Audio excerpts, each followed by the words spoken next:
الفاتحة والقبول والتمام لرسول إلى حضرة سيدنا الرسول محمد صلى الله عليه وآله وصحبه وسلم، ثم إلى حضرة سيدنا الإمام أبي حامد محمد بن محمد بن محمد بن أحمد الغزالي، ثم إلى حضرة جميع الأقطاب والأوتاد والأبدال، جميع الأولياء إن شاء الله عنهم جميع مشايخنا بالدين، جميع آبائنا أمهاتنا أزواجنا ذريتنا أحبابنا أجمعين، إلى من يعبد من الجنة ثم إلى الشيخ إن الله يغفر لهم ويرحمهم ويعلي درجاتهم في الجنة ونعد علينا من بركاتهم وأسرار منفعتهم في الدين والدنيا والآخرة، نعين التعلم تعليم التذكر والتذكير والنفع والانتفاع والإفادة والاستفادة والحث على التمسك بكتاب الله وسنة رسول الله صلى الله عليه وآله وصحبه وسلم، والدعاء إلى الخير والدلالة على الهدى وابتغاء وجه الله تبارك وتعالى.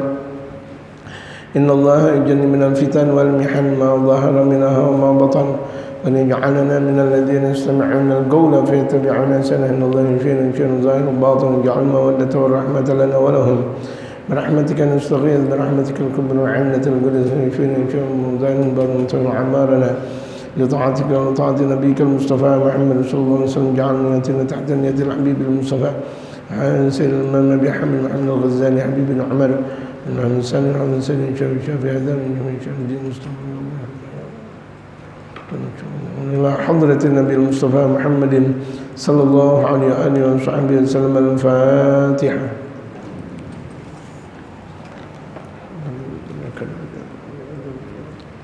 صراط الذين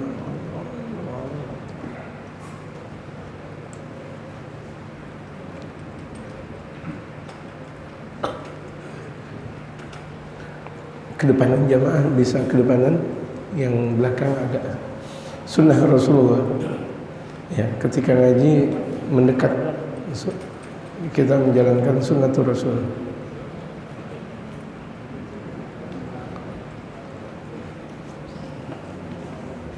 Bismillahirrahmanirrahim. Alhamdulillahi rabbil alamin,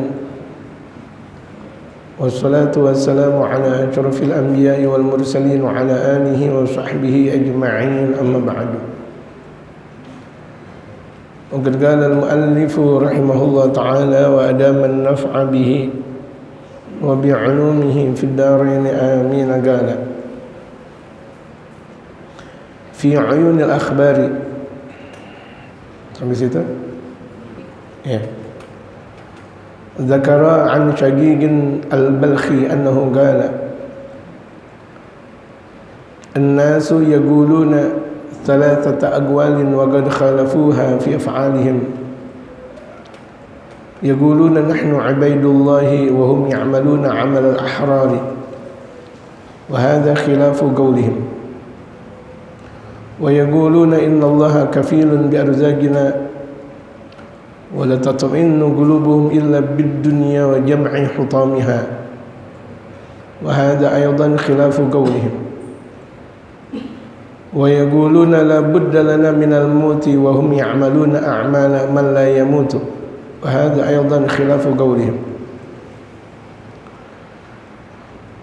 فانظر لنفسك يا أخي بأي بدن تقف بين يدي الله تعالى، وبأي لسان تجيبه، وماذا تقول إذا سألك عن القليل والكثير، فأعد للسؤال جوابا وللجواب صوابا، واتقوا الله إن الله خبير بما تعملون، أي من الخير والشر. ثم وعظ المؤمنين بأن لا يتركوا أمره بأن يوحدوه في السر والعلانية. Di dalam kitab Uyunul Akhbar ini Sayyidina Imam Syaqiq Al-Balkhi pernah menyebutkan manusia itu berkata 3 ucapan, tapi mereka sendiri menyalahi ucapannya.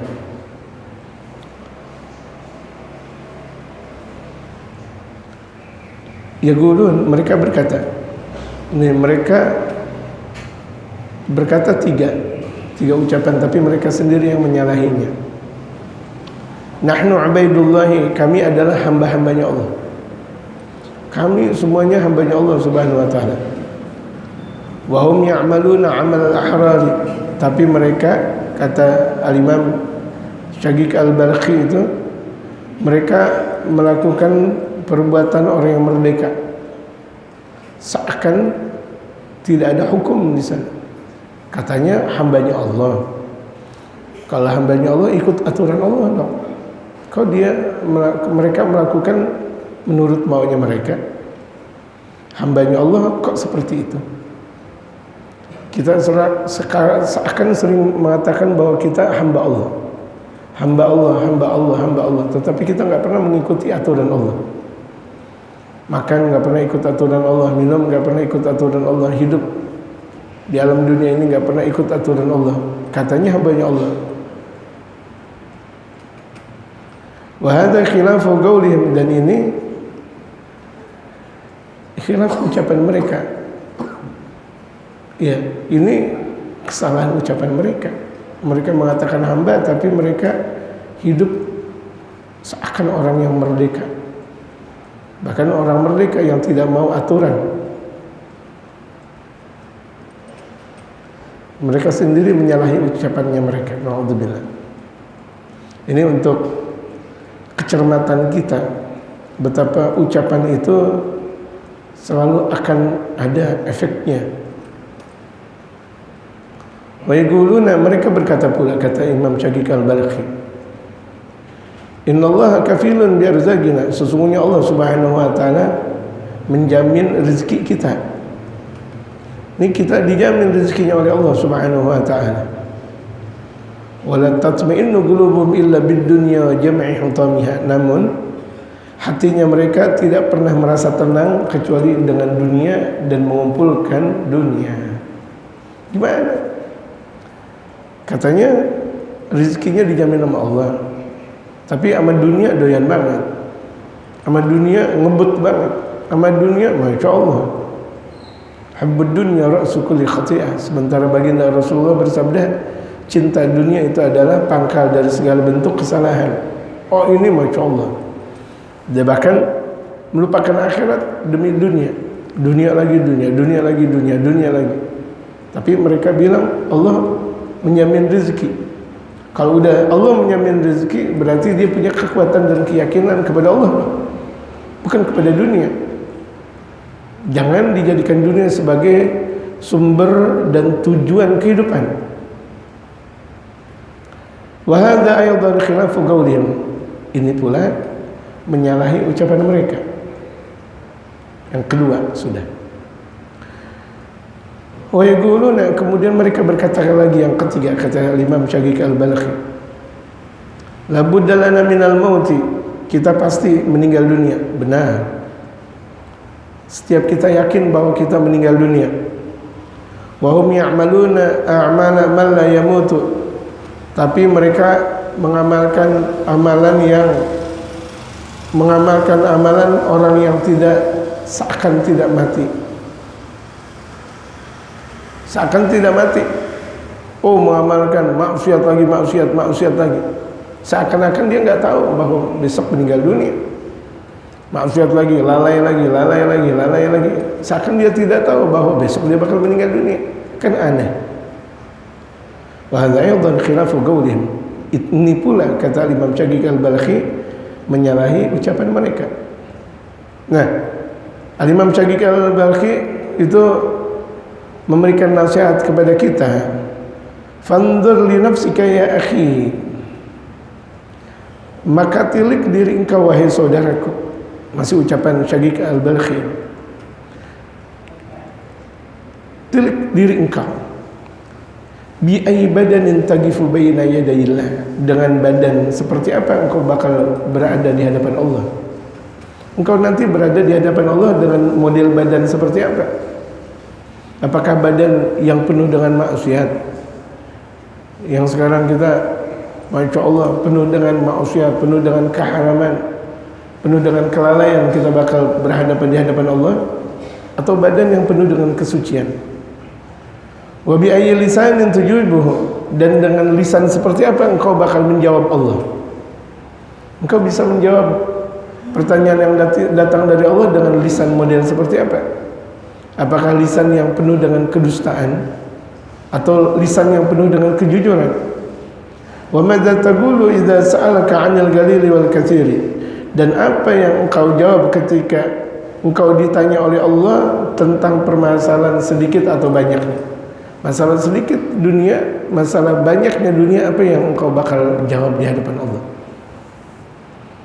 Allahu Akbar. Dan itu semuanya pertanggungjawaban besar kita di hadapan Allah kelak nanti di hari kiamat.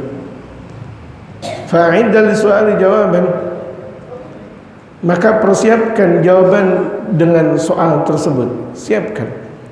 Walil jawabi shawaban, dan jadikan jawaban tersebut dengan jawaban yang benar, dengan jawaban, bukan jawaban yang asal-asalan, jawaban yang benar, yang jujur, yang sudah kau lakukan. Wattaqullah, akhirnya mengatakan takwalah kalian kepada Allah di akhir ucapan Al-Imam Syafi'i Al-Balkhi.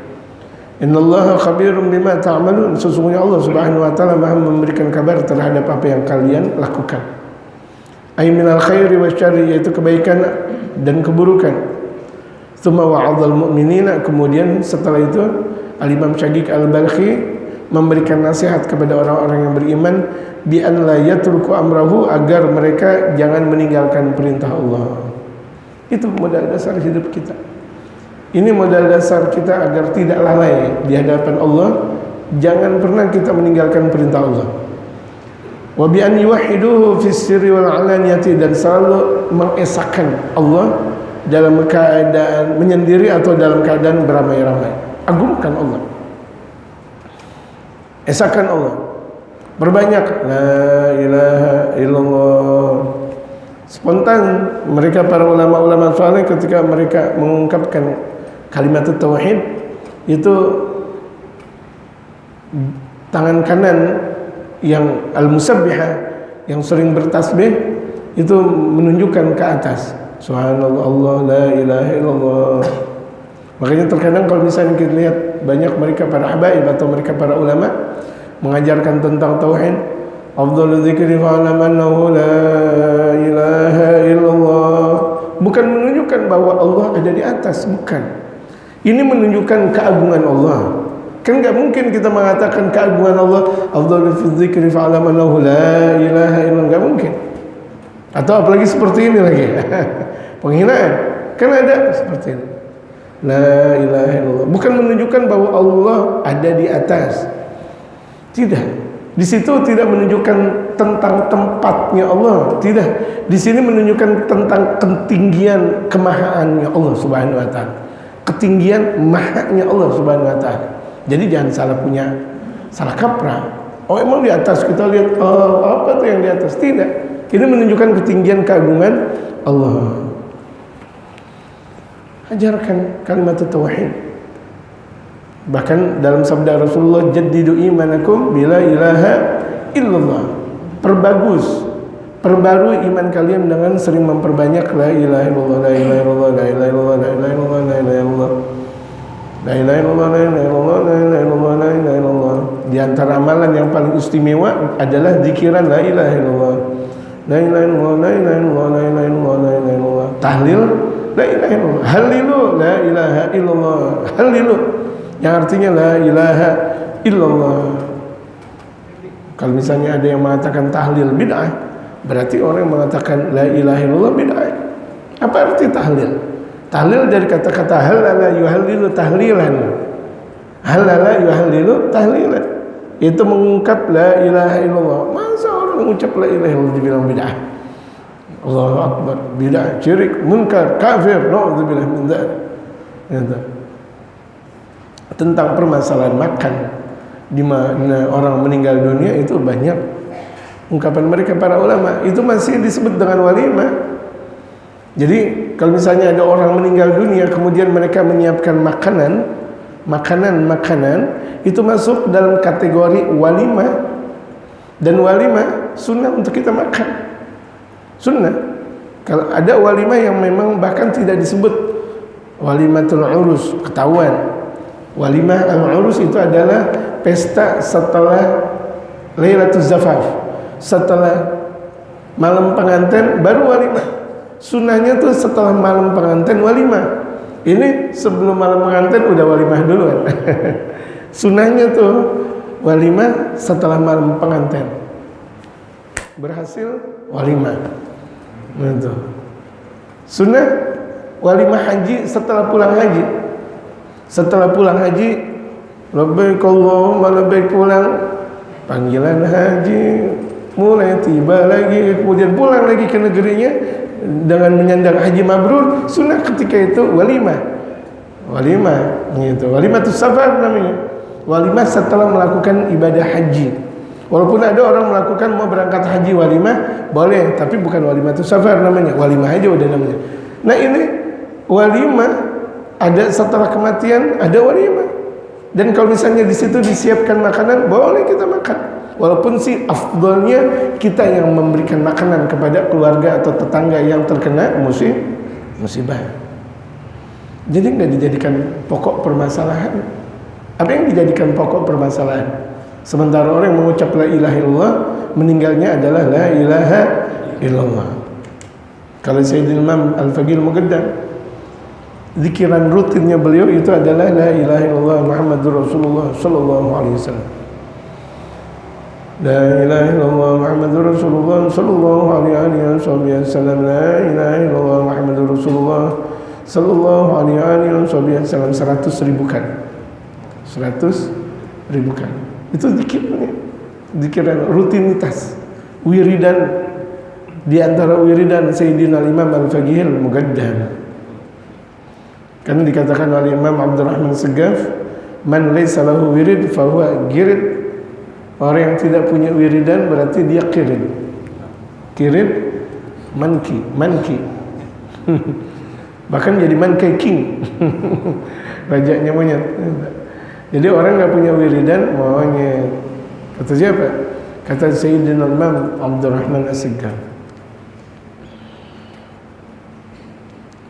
Jadi diajarkan kita untuk selalu tahlil, mentauhidkan Allah. Apa sih hakikat tauhid? La ilaha illallah Muhammadur Rasulullah. La ilaha illallah Muhammadur Rasulullah. Hakikat ilmu seluruh yang ada di muka bumi ini, yang ada di atas langit sana, itu adalah hakikatnya la ilaha illallah Muhammadur Rasulullah. Sebagaimana yang telah diungkapkan oleh Imam Abdurrahman Al-Masyhur. Ja'a fil khabari,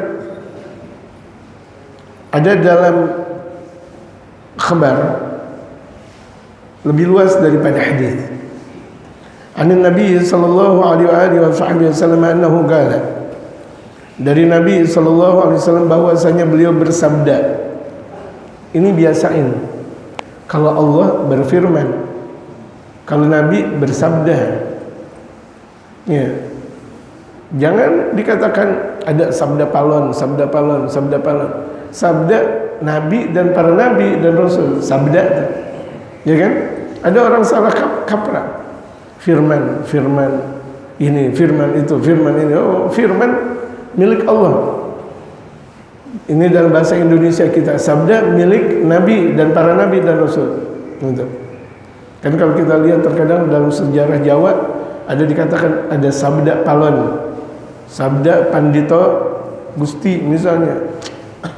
Boleh, tapi sabda itu lebih dikhususkan ucapan-ucapan baginda Rasulullah dan mereka para nabi dan rasul. Untuk membedakan, ini diantara keistimewaan bahasa Indonesia yang kita miliki. Kalau Allah namanya ketika berfirman, berkata namanya firman. Ketika Rasul berkata namanya sabda. Maktubun ala sagil arsy, tertulis di betisnya arash, di bawah arash itu ada tulisan ana muti'um man ata'ani, aku menuruti buat orang yang taat kepadaku. Artinya aku menuruti, aku bakal selalu memberi kepada orang yang selalu taat kepadaku. Siapa aja yang taat kepada Allah, Allah bakal kasih. Allah bakal kasih. Innal arda yarithuha li ibadiyas salihun. Ya, sesungguhnya muka bumi ini, bumi dengan menyeluruhnya itu diwariskan untuk hamba-hambaku yang saleh, untuk hamba-hambanya Allah Subhanahu wa taala yang saleh. Orang saleh mau apa aja dapat. Orang saleh itu orang yang artinya hatinya berkesesuaian dengan ucapan. Di mana dia berucap sama dengan hatinya, enggak bohong, enggak ingkar, enggak munafik dia. Itu namanya saleh. Jadi kalau misalnya ada orang saleh, idza Allah, ketika dia meminta kepada Allah Subhanahu wa taala, wa rafa'a yadayhi, dan dia angkat kedua tangannya, Allah bakal memberi. Allah bakal memberikan jawaban. Jadi tertulis ana muti'u man ata'ani. Aku bakal menuruti buat orang yang taat kepadaku.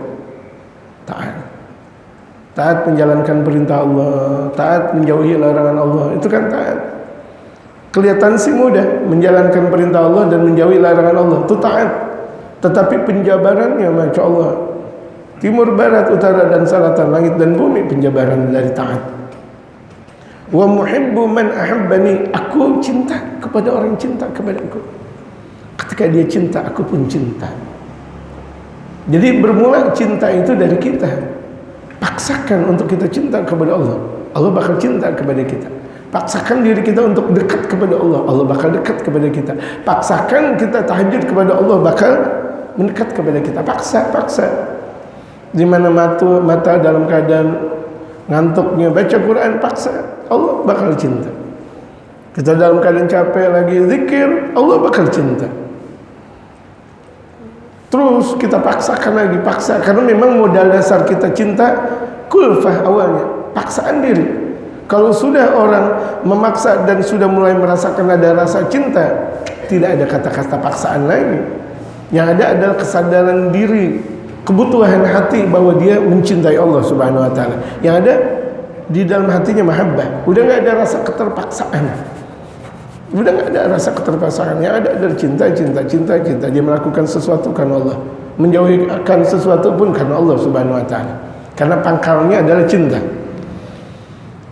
Al-muhibbu liman yuhibbu muti'u. Orang cinta itu mengikuti apa yang dia cintai, apa yang ditaati. Kalau kita cinta kepada Allah, taat kepada Allah Subhanahu wa taala. Taat, betul-betul taat kepada Allah. Al-muhibbu liman yuhibbu muti'u. Al-muhibbu liman yuhibbu muti'u.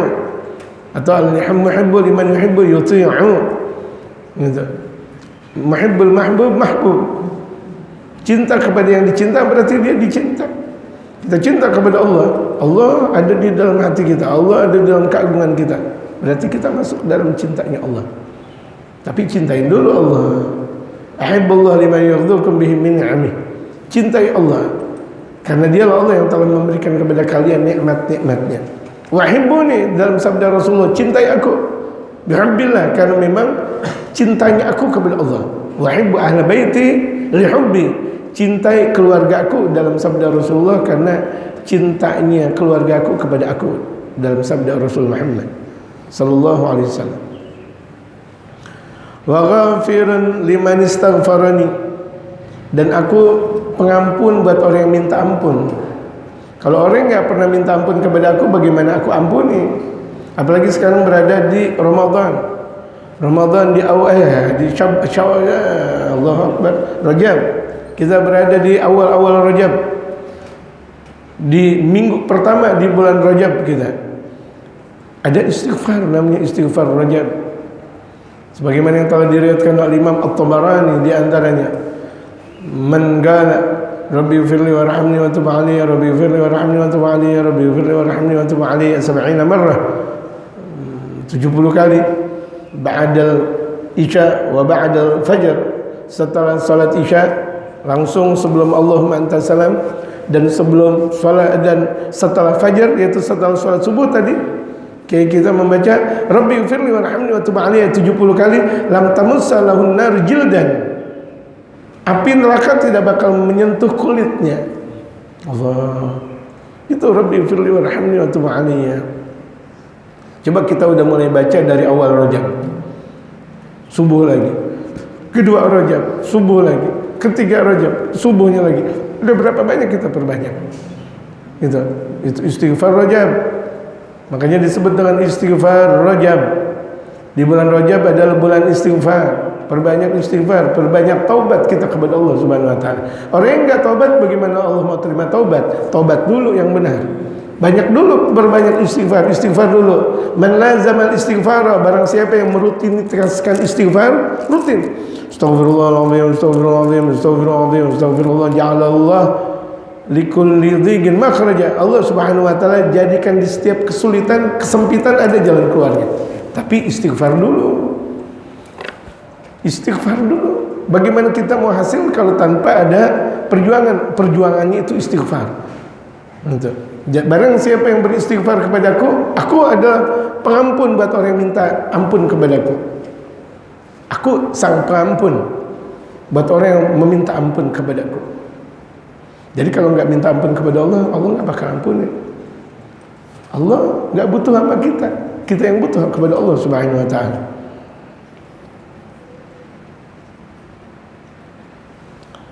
فينبغي للعاقل أن يطيع الله بالخوف والإخلاص في طاعته والرضا بقضائه والصبر على بلائه وبالشكر على نعمائه. Selayaknya buat orang yang berakal, kalau kita mau disebut dengan orang yang berakal, itu dikatakan oleh pengarang an yuti' Allah, selalu taat kepada Allah dengan rasa khaufi wal ikhlas, takut. Kita taat kepada Allah dengan perasaan takut, takut akan adabnya Allah. Jangan berani-berani banget kita sama Allah. Kadang ada orang berani banget sama hukumnya Allah. Gak apa-apa dah, dosa kecil Allah ampunin, astagfirullah. Ini biasa. Gak apa-apa dosa kecil, gak apa-apa lah gak ngaji sebentar, gak apa-apa dah sholat subuh belakangan dikit, gak apa-apa, gak apa-apa, gak apa-apa, gak apa-apa, gak apa-apa. Malam ini capek banget rasanya, udah dah gak usah pakai tahajud dan segala, gak apa-apa. Awalnya gak apa-apa, tapi berketerusan jemaah. Karena nafsu itu kolok namanya. Nafsu itu kolok, lebih kolok daripada anak bayi yang sedang lagi minum susu. Anak bayi lagi minum susu itu kan kolok sama ibunya. Itu nafsu birahi itu lebih kolok daripada anak bayi kepada ibunya. Kita ikutin satu itu nafsu, mau dua, mau tiga, mau empat. Itu yang jadi permasalahannya.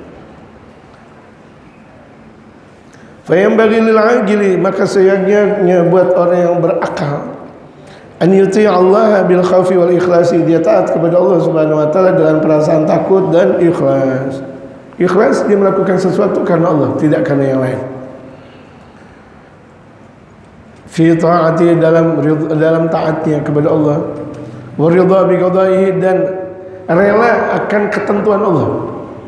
Ini sekarang kita sakit, rela ketentuan Allah. Emang udah Allah atur. Kita ini sekarang sehat, alhamdulillah rela akan ketentuan Allah. Kita ini sekarang lagi dijelek-jelekin orang, rela. Kenapa? Emang udah ketentuan Allah. Kan Allah yang lagi nentuin kita sekarang lagi dijelek-jelekin orang. Atau ada orang lagi membabi buta, kita udah rela karena ini kan ketentuan Allah. Ada orang memfitnah kita, menggunjing kita, atau mungkin ada orang yang langsung atau bahkan bisa jadi menghormati kita, memuji kita. Udah ketentuan Allah. Gak usah ketika ada orang memuji kemudian kita merasa tinggi, kemudian ada orang menjelekkan kita kemudian kita merasa jatuh. Tidak, itu bukan ikhlas. Ikhlas itu biasa. Jadi ketika ada orang memuji dia biasa, ketika ada orang mencaci maki dia juga biasa. Inilah orang yang ikhlas. Bisa gak kira-kira kita seperti itu? Bisa gak? Nanti ngaji luar biasa. Makin kuat ngaji. Nanti ngaji apaan? Malas tuh ngaji. Bukan ikhlas kalau begitu jadinya. Belum mencapai kata-kata ikhlas di situ. Yang disebut ikhlas karena Allah. Mau bodoh amat ente mau ngomong apa, ente mau bagaimana, anda kan lagi dengan Allah.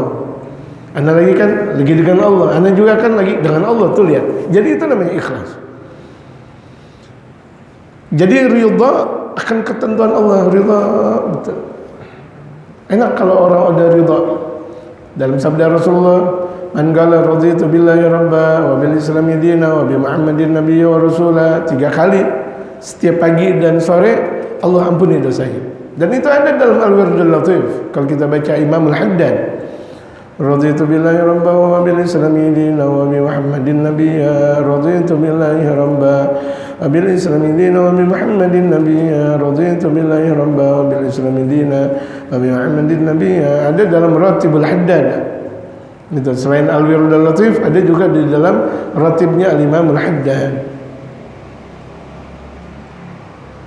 Jadi ratib-ratib itu udah saripati dari zikiran-zikiran pilihan. Kalau itu Ratibul Idrus berarti yang sudah dipilih oleh Al-Imam Abdullah bin Abu Bakar Idrus. Kalau Ratibul Attas berarti sudah dipilih oleh Imam Umar bin Abdurrahman Attas. Kalau Ratibul Haddad berarti sudah dipilih dengan Al-Imam Abdullah bin Alawi Al-Haddad. Dan itu ampuh dan mujarab untuk mengobati berbagai macam penyakit, menghadapi berbagai macam permasalahan. Apalagi kalau dibaca 41 kali dengan 1 kali duduk. Ya. Ratibul Attas kita ada ijazahnya. Ratibul Haddad ada ijazahnya 41 kali duduk. Duduk gitu. Sekali duduk 41 kali. Bukan Al-Fatihah 41 kali, enggak. Baca dari awal sampai akhir. Gitu. Pinter namanya. Suruh ngaji bukan pinter, malah belum. Gitu. Jadi 41 kali. Sebentar paling berapa? Seperti kita baca Yasin 41 kali paling berapa? Nah, hajat maqdhiyah. Hajat kita banyak. Dalam doa Al-Wird Shaghir Sayyidul Imam Syekh Abu Bakar bin Salim, hajatuna ilaika katsir wa anta alim ya khabir. Allahumma inna nakhafu minka wa nakhafu man yakhafu minka wa nakhafu man yakhafu minka wa nakhafu man yakhafu minka. Terus hajat kita banyak, hajat kami banyak ya Allah. Hajat kami kepada Engkau banyak ya Allah. Hajatuna ilaika katsir wa anta alim biha wa khabir. Dan Engkau yang Maha mengetahui dan Maha memberikan kabar. Allah Maha tahu dan Maha memberikan kabar. Tapi hajat kita benar dong. Kalau kita mau diberikan kabar hasil dari Allah, perbagus kita bermunajat kepada Allah. Ada bermunajat kita kepada Allah. Gitu. Kadang kan kita mau buru-buru aja. Doa saya kapan sampai, kapan hasilnya. Kewajiban ente dulu ente lakukan di hadapan Allah. Apakah sudah beradab dalam berzikir? Ya kan? Terkadang kita dalam berzikir tidak beradab. Ada orang berzikir tidak dengan wudu. Ada orang terkadang berzikir tidak menghadap kiblat. Ada orang dalam keadaan berzikir bahkan terkadang lalai dia dalam zikirnya. Bagaimana? Disebut dengan adab. Dan bagaimana mau Allah terima munajat-munajatnya kalau dia tidak menjalankan persyaratan zikir.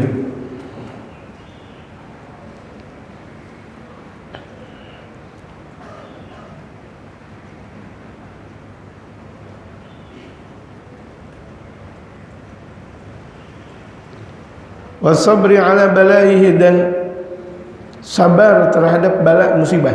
Kalau dapat musibah sabar. Enggak usah banyak berkeluh kesah, enggak usah pakai ngomong-ngomong sama orang. Enggak usah. Kita lagi ada masalah, lagi ada keruwetan, puyeng di diri kita, enggak usah pakai ngomong-ngomong sama orang. Puyeng di kerjaan, puyeng dalam rumah tangga, enggak perlu ngomong-ngomong sama orang. Ketika kita ngomong sama orang namanya enggak sabar. Nggak sabaran banget sih ente ya gitu jadinya. Ente nggak sabaran banget. Kenapa? Berkeluh kesah. Apalagi berkeluh kesah sekarang di mana? Di apa namanya? Di HP. Pusing ngurusin istri. Oh udah, lagi ngapa? Pusing ngurusin istri. Orang-orang tahu udah. Ngapa ente pusing ngurusin istri? Udah diam aja udah. Orang sabar diam udah. Nggak usah pakai gimana-gimana. Minta sama Allah. Ngapa jadi ngomong kayak begitu? Lapar banget, lapar. RR-nya banyak banget. Lapar. Dia bukan munajat kepada Allah, tetapi apa? Ngadu ke orang, bukan sabar namanya. Kalau orang sabar dapat musibah, alhamdulillah. Hatta orang nggak tahu. Dia nggak makan, dia nggak minum dalam hariannya, orang nggak tahu. Bahkan orang yang paling dekatnya, tetangga paling dekatnya aja dia nggak tahu. Itu namanya orang sabar. Jangan berkeluh kesah mulu, nggak punya duit nih. Anda lagi nggak kerja nih, apa berkeluh kesah mulu. Allah dong. Ketika kita banyak berkeluh kesah kepada Allah, Allah Maha cinta. Tapi ketika kita berkeluh kesah kepada manusia, semakin banyak kita berkeluh kesah kepada mereka, semakin mereka benci sama kita. Semakin mereka benci sama kita. Allah, emang kita nggak punya Allah? Mana Allah kita? Nggak ada. Nggak pernah kita munajat kepada Allah Subhanahu Wa Taala. Seakan Allah ninggalin kita. Kita udah banyak ninggalin Allah. Jadi akhirnya Allah nggak peduli di akhirnya. Nah, ketika kita mendekat kepada Allah, Allah mendekat kepada kita. Wa bisyukri ala na'mai, bersyukur terhadap nikmat-nikmatnya Allah. Semua nikmat yang Allah berikan kita syukurin. Mata, mulut, hidung, telinga, hati, seluruhnya untuk bersyukur kepada Allah. Ini karena nikmat yang Allah berikan. Kita punya jasad, kita punya ruh, nggak pernah kita gabungkan khusyuk dalam ngaji, nggak pernah kita gabungkan khusyuk dalam berzikir. Jasad dan ruh ketika berjumpa, khusyuk itu luar biasa. Ada satu kenikmatan tersendiri. Wal qanaati bi'ataihi, dan merasa cukup dengan pemberian Allah. Alhamdulillah, cukup, cukup. Enggak usah tengok-tengok yang lain. Yang punya sepeda enggak usah tengok yang punya motor. Yang punya motor enggak usah tengok yang punya mobil. Yang punya mobil enggak usah tengok yang punya rumah. Yang punya rumah enggak usah tengok yang punya hotel. Yang punya hotel enggak usah tengok dengan orang yang punya apartemen lebih tinggi lagi dan sebagainya. Enggak usah. Capek. Undur ila dunyaka, tilik kepada dunia engkau, ila man huwa dunak, kepada orang yang berada di bawah engkau. Kita nggak punya motor, oh berapa banyak orang bukan nggak punya motor lagi, kakinya sakit. Kita alhamdulillah masih bisa jalan kaki. Ada berapa banyak orang kakinya sakit, tapi sebagian orang lagi nggak punya kaki, bahkan bersyukur. Nah, itu hakikat syukur. Gitu. Yaqulullah Ta'ala, Allah berfirman, malam yarda biqadahi, barang siapa yang tidak ridha, tidak rela terhadap keputusanku. Allah udah berikan ini, berikan ini, berikan itu, tapi enggak ridha nih hamba. Enggak ridha dengan menghasut orang, dengki orang. Dia merasa sombong, tidak bersyukur, lalai, itu namanya tidak ridha. Atau komentar, saya sehari-hari cuma makan ikan gesek doang sama sambal, ente enak banget, nggak perlu ngomong kayak gitu. Berarti nggak ridha, nggak ridha. Terkadang kita udah makan asik-asiknya, sambal kita cari, sambal mana nih, sambal mana nih? Syukur dong, ridha dong, udah dikasih. Apalagi kita lagi bertamu, dikasih sama tamu, sambal mana? Sambal. Berarti nggak ridha sama tamu. Tamu tuh bilang, ya Allah malu banget. Apa namanya tuan rumah, malu banget. Dia minta sama ini sambal, kebetulan tuh sambal nggak ada lagi. Jangan uring-uringan kita hidup dalam dunia. Orang uring-uringan aja hidup nggak enak, ya kan? Orang uring-uringan hidup di dunia nggak enak, uring-uringan banget, serba salah. Enakin aja udah, ridhoin aja ketentuan Allah. Bahwa ketentuan Allah itu yang terbaik. Ingat, prinsip dasar seorang muslim betul-betul merasakan sebuah kenikmatan yang datang dari Allah. Kelihatannya menurut kita nggak enak, tapi hakikatnya enak. Kenapa? Pemberian Allah.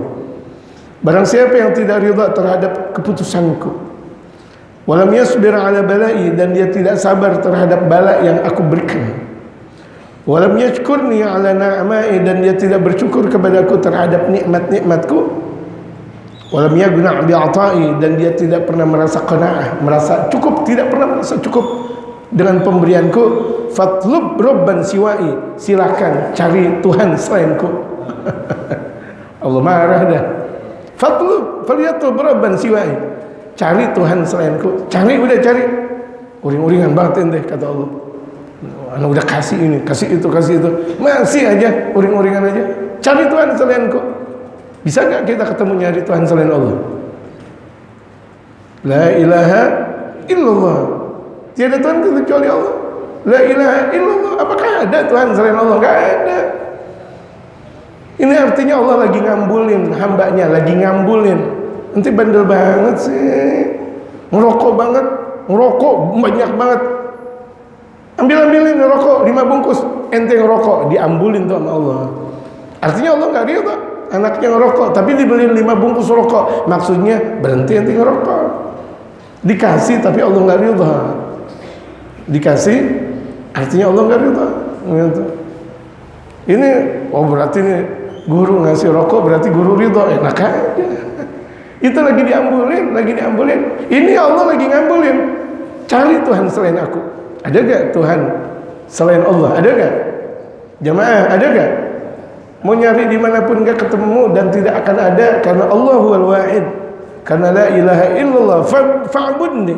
Sembahlah aku, karena memang tiada Tuhan yang patut sembah kecuali Allah. Ini akidah. Kuatkan akidah kita. Kalau segala sesuatu yang datang dari Allah kita syukurin, kan nikmat. Kita ridhai, kan nikmat. Terhadap musibah yang Allah berikan kepada kita, kita sabarkan, nikmat. Gitu. Semuanya bakal menjadi nikmat kepada kita. Sengsara membawa nikmat, tapi sabar. Sengsara membawa nikmat. Wa qala rajulun lil Hasan al-Basri rahimahullah. Seseorang pernah bertanya kepada Sayyidina Imam Hasan al-Basri. Sayyidina Imam Hasan al-Basri ini Sayyidul Tabi'in, pimpinan para tabi'in. Min sadati tabi'in, di antara pimpinan-pimpinan kelompok tabi'in. Setelah zaman Rasulullah, dalam sabda Rasulullah, khairul quruni qarni, sebaik-baik zaman adalah zamanku. Ya, sebaik-baik zaman adalah zamanku. Yang zaman di situ ada baginda Rasulullah. Ibarat kalau kita bilang masih enak zamanku tuh, gitu. Ya, ente sih pakai banyak komentar. Kan masih enak zamanku tuh. Sekarang baru iya ya. Kan sebaik-baik zaman zamannya Rasulullah. Khairul quruni qarni, sebaik-baik zaman zamanku. Khairul qurun qarni. Kemudian tsummal ladzina yalunahum, kemudian zaman yang mengikutiku yaitu sahabat. Tsummal ladzina yalunahum, kemudian tabi'in. Nah, ini tabi'in pimpinannya di antaranya Sayyidina Imam Hasan al-Basri. Makanya kita ikhlas dan enggak usah banyak macam-macam tentang ini dan itu, ini dan itu, ini dan itu, ini dan itu. Enggak suka sedikit demo, enggak suka sedikit demo. Enggak suka sedikit demo, jadikan demo sebagai pekerjaannya. Belum tentu pemerintah yang datang setelahnya lebih baik. Karena biasanya yang datang setelahnya tidak menjadi lebih baik. Baru penyesalan. Benar kan? Enakan zamanku toh. Enakan zaman Rasulullah Muhammad. Sedikit saya masukin bagi yang memahami, alhamdulillah. Yang tidak paham enggak ada masalah. Ya, jemaah sekalian, artinya ini kita muslim rela keputusan yang Allah berikan, ikhlas.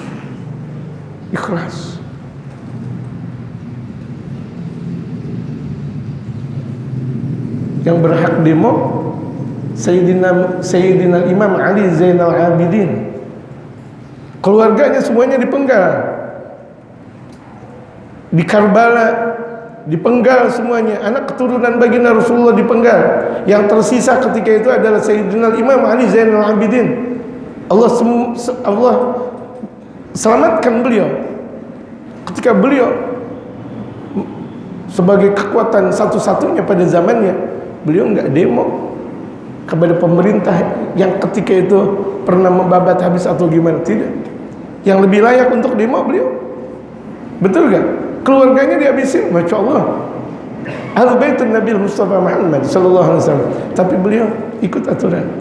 Sayyidina Imam Ali Zainal Abidin As-Sajjad, yang setiap malam cuma 1000 rakaat yang beliau lakukan. Cuma 1000 rakaat. Sayyidina Imam Ali Zainal Abidin, tangisannya banyak di hadapan Allah Subhanahu wa taala. Enggak demo, enggak banyak uring-uringan kepada ini dan itu, ini dan itu, ini dan itu. Enggak. Kita baru cabai sedikit mahal, uring-uringan. Baru minyak goreng sedikit mahal, uring-uringan. Ikutin aturan aja dulu, sabar. Orang yang bertakwa di bawah gencetan, di bawah ketidakbagusan ekonomi atau politik, dia tetap dimudahkan oleh Allah. Ini prinsip orang bertakwa. Orang bertakwa di mana saja mereka berada, walaupun dalam keadaan perang, dia dijamin sama Allah Subhanahu wa taala. Wa may yattaqillaha yaj'al lahu makhraja. Mau dalam keadaan perang, mau dalam keadaan damai, mau dalam keadaan apa, Allah jadikan jalan keluar buat orang yang bertakwa. Ingat, bertakwa. Allahu Akbar. Ini Sayyidina Imam Hasan Al-Bisri, seseorang pernah bertanya kepada beliau, "Inni ajidu li ta'ati ladzatan." Sesungguhnya aku menjumpai dalam taat itu kelezatan. Aku menjumpai lezat dalam taat. Terus gimana nih? Kalau lagi taat lezat benar. Kalau lagi ngaji ada kelezatan. Kalau lagi zikir ada kelezatan. Kalau lagi ada salat kelezatan. Kalau lagi sedekah lezat, istighfar lezat, salawat lezat, melakukan berbagai macam kebaikan ada kelezatan. Faqala lahu. Kemudian Imam Hasan Al-Bisri menjawab, "La'allaka nadarta fi wajhi man la yakhafu Allah al-'ubudiyata an tatruka al-ashya kullaha lillah." Bisa jadi engkau melihat muka orang yang tidak pernah takut kepada Allah dalam beribadah, dan engkau tinggalkan segala sesuatunya karena Allah. Engkau berjumpa ada orang nih, muka yang enggak pernah takut sama Allah, berani banget sama Allah, berani banget melakukan maksiat apa semuanya. Ketika engkau melihat dia, kemudian engkau tinggalkan karena Allah Subhanahu wa taala, enggak jadi. Jadi kita enggak boleh berlama-lama sama orang yang dimurkai sama Allah. Illa li ajli dakwah, kecuali untuk dakwah. Sama ahli penjudi kita jangan lama-lama, bentar lagi dapat laknat dia dari Allah. Sama ahli zina, sama ahli apa namanya, main judi, ada ahli orang joget-jogetan, jangan lama-lama sama dia, sebentar lagi dapat laknat dia dari Allah. Illa li ajli dakwah, kecuali kalau untuk dakwah bismillah, tapi niat dakwah narik ke mereka. Tapi kalau untuk ngobrol, gimana nih harian ente, oh masya Allah gimana ini, oh ngobrol panjang lebar, tapi sholat enggak, zikiran enggak, jangan lama-lama sama dia, bentar lagi datang adab. Orang yang meninggalkan sholat, adabnya cepat. Kita enak-enakan ngobrol bareng di pengkolan jalan sama orang yang enggak sholat berjamaah, jangan lama-lama. Kalau mau lama-lama, apa namanya, ajarin dia tentang ngaji, ajarin dia tentang zikir, ajarin dia tentang dakwah, ajarkan dakwah, silakan. Tapi kalau untuk cuma sekedar obrolan santai, jangan, gitu. Sama. Ada satu perkumpulan, di situ berjudi, di situ minuman keras, polisi datang, semuanya kena. Yang penting masuk dulu ke Komseko. Udah diajar, udah dihabis-habisin, baru ditanya, betul gak? Yang penting udah kena pukulan dulu, 20-30 pukulan habis, bonyok semuanya. Ente kenapa di situ? Padahal mah gak ngapa-ngapa, yang penting udah bonyok dulu. Emang kita mau kayak begitu? Udah dibonyokin dulu sama Allah? Kan gak mau. Ya udah, jangan lama-lama. Niatkan semuanya dakwah untuk Allah Subhanahu wa taala. Untuk ini dakwah, untuk itu dakwah. Apalagi sih buat orang yang ahli maksiat, dakwah deketin, tapi niatnya buat dakwah, gitu. Terhindar, insya Allah terhindar dari apa namanya, laknatnya Allah. Wa qala rajulun ya Abi Yazid, seseorang pernah berkata kepada Sayyidina Imam Abu Yazid Al-Bustami, wali besar pada zamannya, Al-Imam Abu Yazid Al-Bustami, yang murid-muridnya itu banyak jadi wali min auliyaillah. Kalau murid-muridnya banyak jadi wali min auliyaillah, bagaimana gurunya? Ini Al-Imam Abu Yazid Al-Bustami. Sebagian muridnya mempunyai khariqul adah luar biasa. Ada di antara mereka keramatnya ini dan itu, ini dan itu, ini dan itu. Ini murid-muridnya. Bagaimana Al-Imam Abu Yazid Al-Bustami? Ini alim, wali besar. Seseorang pernah berkata kepada Sayyidina Imam Abu Yazid, ini kan nggak disebut Al-Bustami-nya. Nah, kecermatan kita, kalau baca kitabnya kita dikit, nggak tahu ini Abu Yazid siapa nih. Tapi kalau kita banyak baca kitabnya Al-Bustami, ya. Wa qala rajulun li Abi Yazid, kan tulisannya gitu. Al-Bustami-nya nggak ada, iya. Itu bisa jadi menghendaki pengarang biar kita ngajinya banyak. Kalau kita ngajinya dikit nggak tahu Abu Yazid siapa. Tapi kalau kita ngajinya banyak, oh Al-Bustami, karena nggak ada lagi. gitu.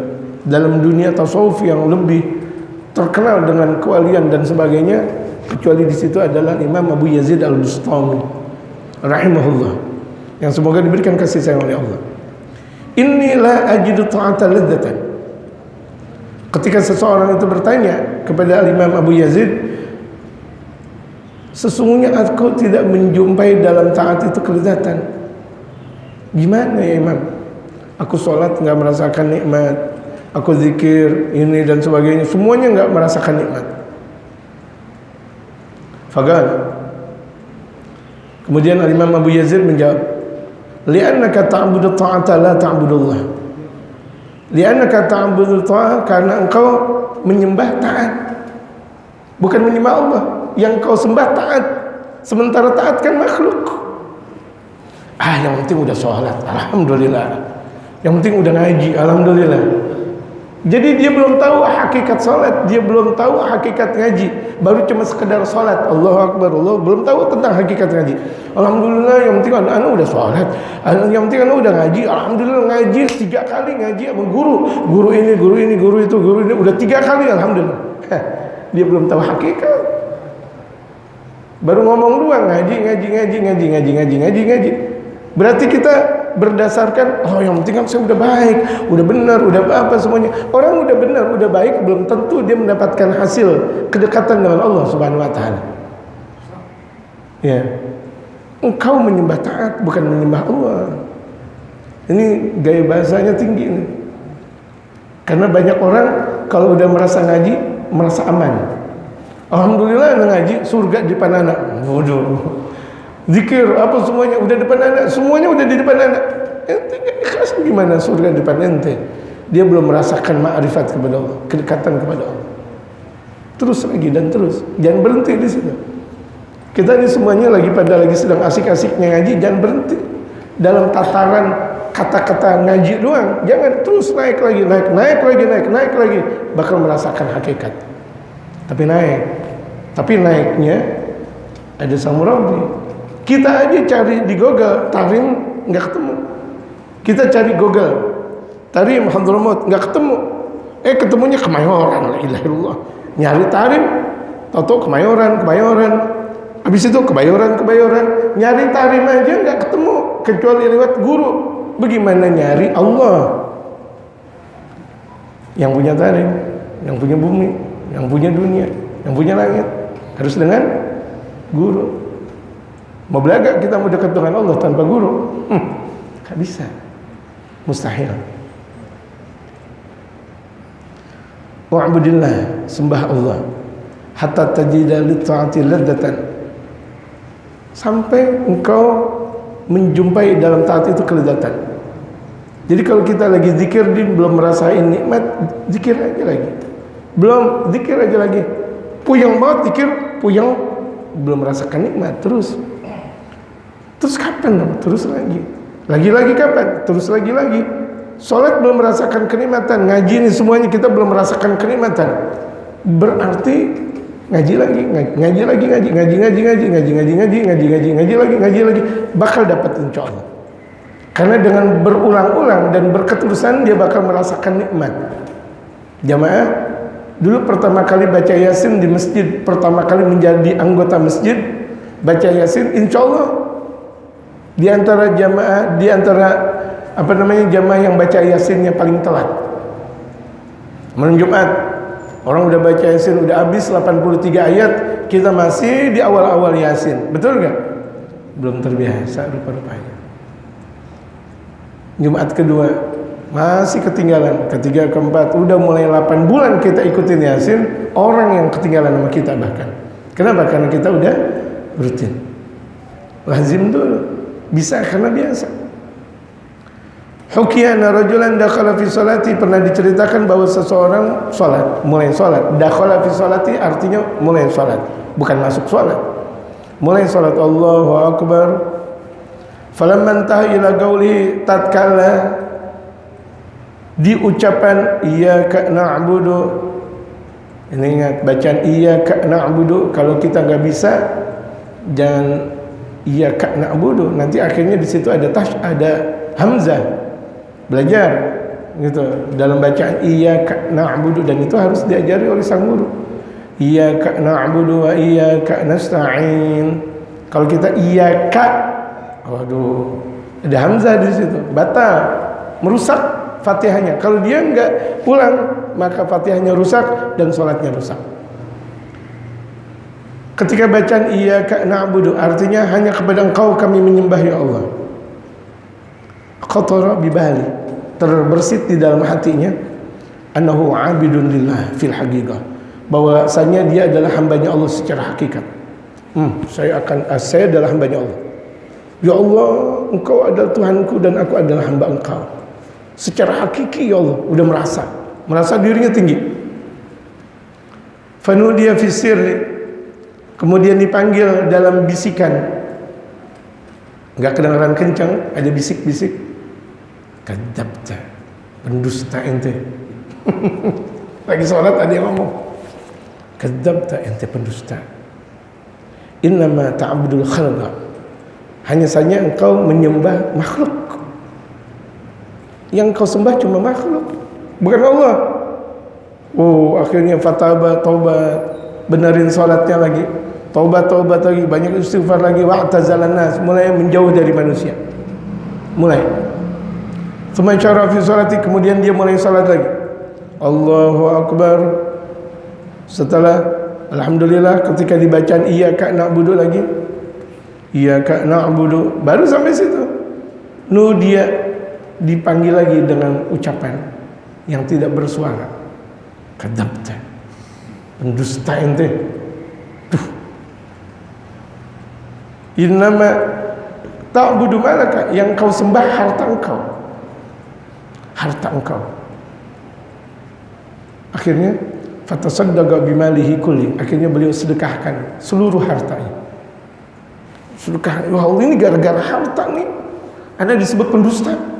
Ini sedekah, semua sedekah nih, kalau dia punya harta semuanya disedekah. Sedekah lagi. Tuh lihat, susah kan? Kemudian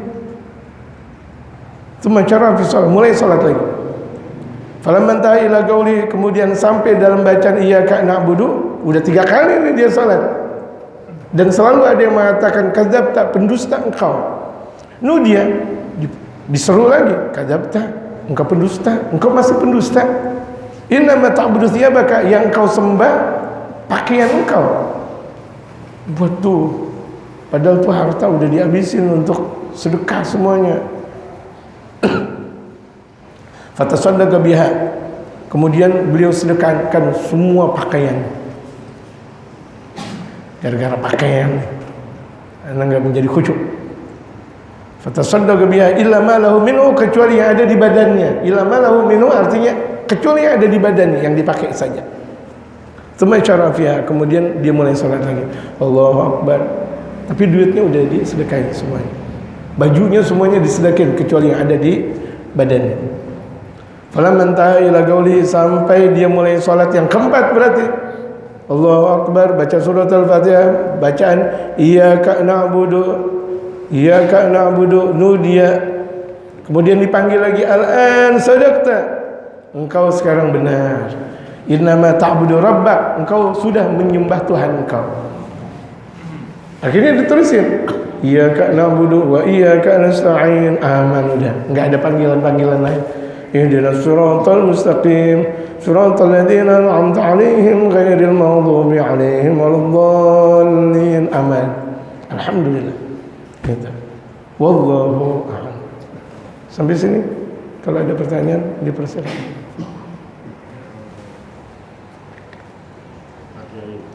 Ya. Sebenarnya kita benturan aturan pemerintah dengan syariat.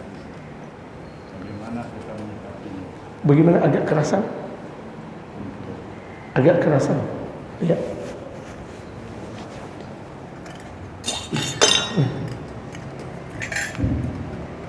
Udah wajib jawab. Ada bentar.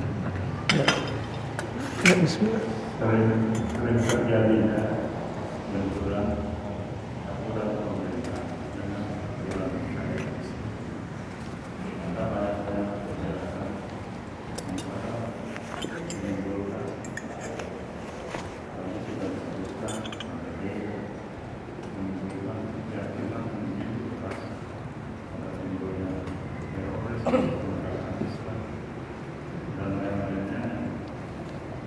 di negara seperti negara Indonesia, bagaimana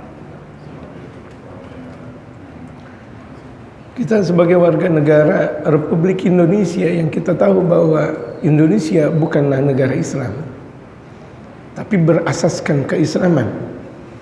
Negara kita bukan negara Islam. Negara kita berasaskan Pancasila.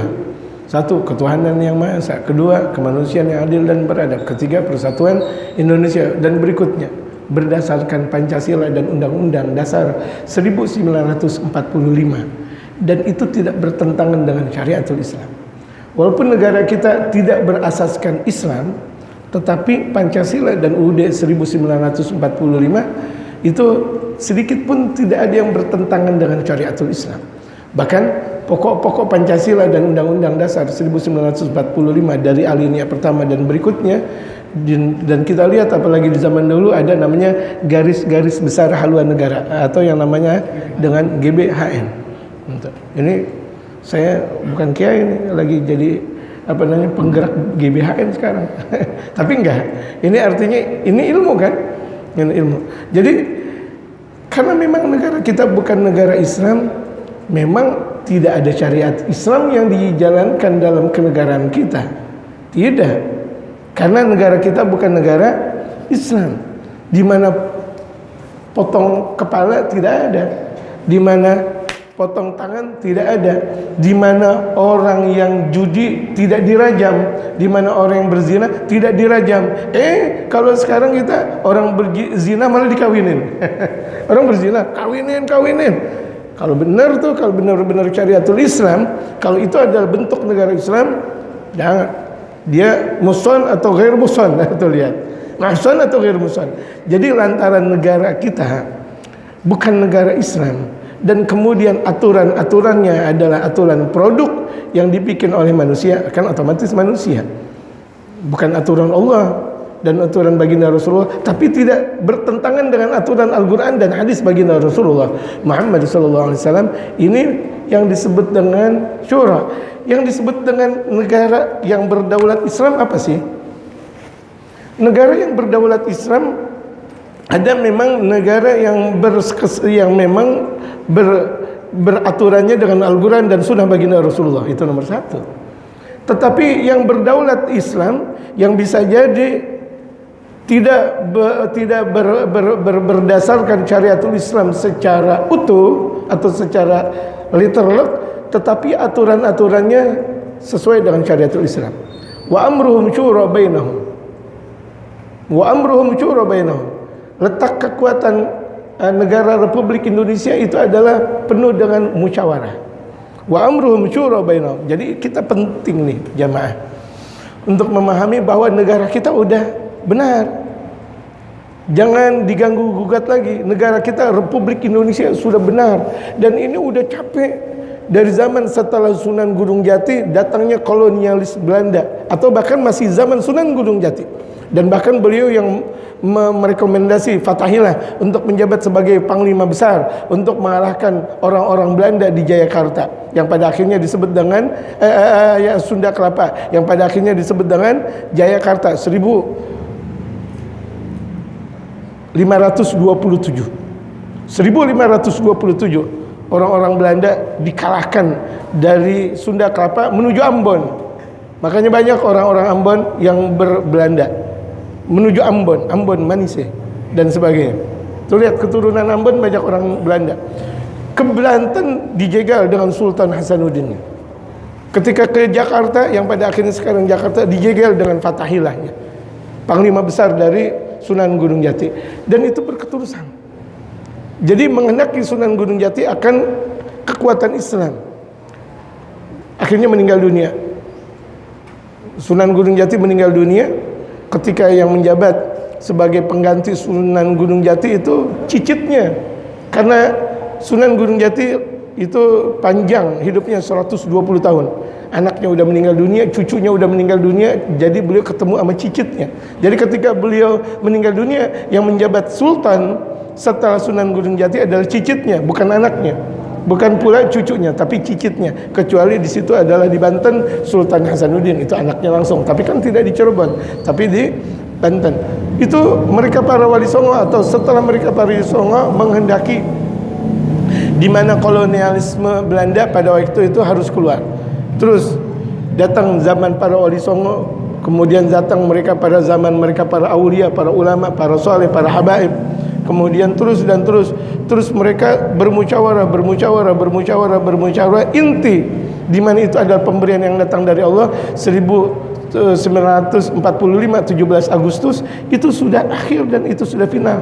Dan mereka para pembesar negara Republik Indonesia sebelum memproklamarkan Indonesia sebagai negara berdaulat, itu mereka sudah bermusyawarah dengan mereka para aulia, para ulama-ulama seantero Nusantara.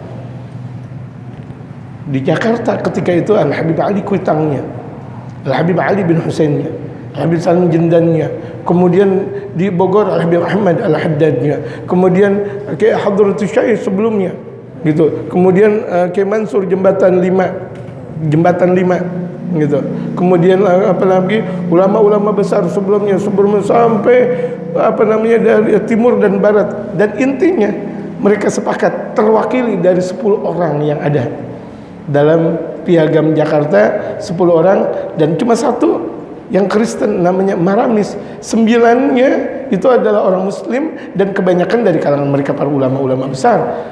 Kiai Wahid Hashim itu alim besar, bapaknya Gus Dur, anaknya Hadratus Syekh Kiai Hasyim Asy'ari, Kiai Wahid Hashim. Ada di antara pemuka dari Muhammadiyah yang namanya Kasman Singodimojo, itu alim besar dari Muhammadiyah. Artinya inilah produk yang sudah dihasilkan oleh pembesar negara kita dan oleh ulama-ulama kita. Barang siapa yang mereduksi atau mengubah itu semuanya berarti mengadakan revolusioner, berarti perang. Capek, kita udah merumuskan negara dan ini udah titik final. Dan negara kita, negara Islam adalah berdaulat Islam walaupun tidak berasalkan Islam. Jadi negara, kenapa tidak disebutkan tidak berasalkan Islam? Karena tidak menggunakan hukum Islam secara hak patennya. Orang berjudi tidak dirajam, orang berzina tidak dicambuk, tidak dirajam, orang judi begitu juga. Orang ini itu kan paling dipenjara. Sementara penjara itu adalah hasil dari dari hukum-hukum yang sudah ada, dari hasil hukum-hukum orang Belanda tempo waktu. Jadi kita sesuaikan di mana produk itu adalah produk yang memang dari Al-Quran dan dari Sunnah. Walhasil segala produk hukum manusia, hukum apapun yang tidak sesuai dengan syariatul Islam terkalahkan. Itu intinya. Hukum apapun kalau tidak sesuai dengan syariatul Islam, artinya berlawanan, itu dibatalkan. Yang dimenangkan adalah hukum syariatul Islam dan menggunakan dengan syariatul Islam. Menggunakan syariatul Islam boleh demo, tapi jangan jelek-jelekin orang. Kira-kira bisa gak demo jangan jelek-jelekin orang? Bisa gak? Boleh, silahkan demo. Al-mudhaharah silahkan. Itu merupakan apresiasi setiap setiap warga negara. Karena dijamin setiap warga negara untuk memberikan apresiasi hak suaranya. Silahkan. Tetapi ingat, ada etikanya. Boleh kita berdemo tapi jangan jelek-jelekin orang. Ini kan terkadang demo ngapain? Jamaah, kok diem? Jangan lihat Islamnya, jelek-jelekin orangnya. Ngapain? Jawab dong. Jelek-jelekin orang. Apakah ini Islam? Apakah ini syariatul Islam? Apakah dakwah amar ma'ruf nahi munkar dengan kemunkaran, amar ma'ruf nahi munkar dengan ma'ruf? Amar ma'rufnya kita, nahi munkarnya kita dengan ma'ruf. Itulah metode Hadramaut.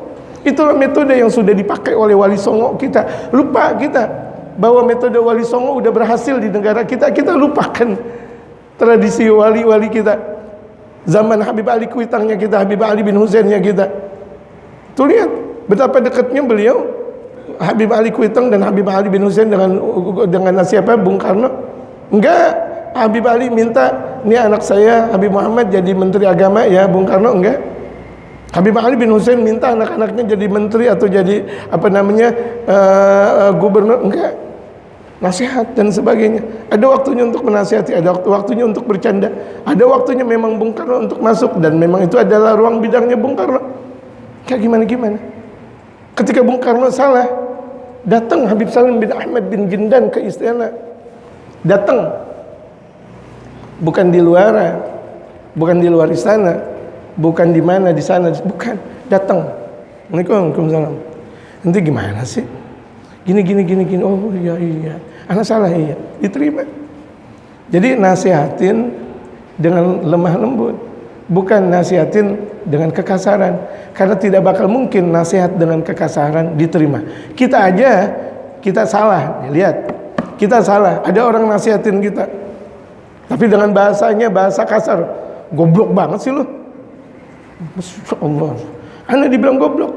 Iya, ente goblok banget. Ya udah deh, dijalanin, ngambek dia. Minimal ngambek, betul gak? Sama, pejabat juga kan manusia. Nasihatin dengan lentur, nasihatin dengan lembut. Boleh demo tapi beradab, berakhlak, silakan.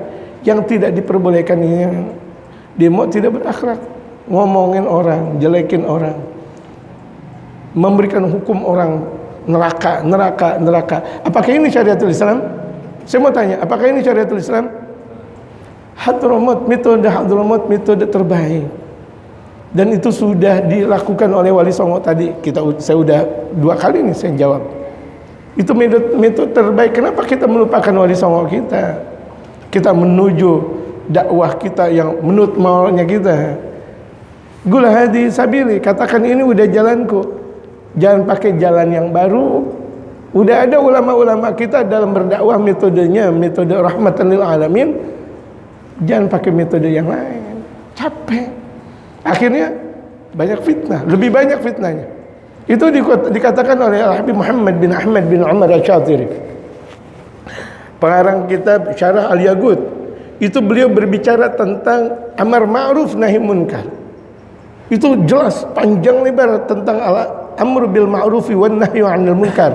Al-Imam Muhammad bin Ahmad bin Umar Al-Syatiri, Muhammad bin Ahmad bin Umar Al-Syatiri, syarah kitab Syarah Al-Yaqutun Nafis. Yang Al-Yaqutun Nafis dikarang oleh orang tuanya sendiri, itu Imam Ahmad bin Umar Al-Syatiri, alim besar, wali besar pada zamannya. Zaman Al-Imam Ali bin Syahabuddin Al-Akbar, zaman saya Habib Muhammad bin Salim bin Hafiz, orang tuanya Habib Umar, zaman pembesar mereka para awliya Allah, para ulama-ulama besar, zaman Habib Abdul Qadir bin Ahmad As-Segaf, Qutbul Awliya. Itu beliau mengatakan nahi munkar, sekira-kira dia melakukan nahi munkar kemudian bakal melahirkan kerusakan, bukan nahi munkar namanya, atau malah menimbulkan kerusakan, fitnah lebih berkebanyakan, namanya bukan nahi munkar, namanya munkar. Namanya munkar. Kan udah ada metode nahi munkar, amar ma'ruf nahi munkar. Wallahu a'lam. Dan ini saya nggak berbicara tentang ini dan itu. Saya berbicara inilah konsep Hadramaut.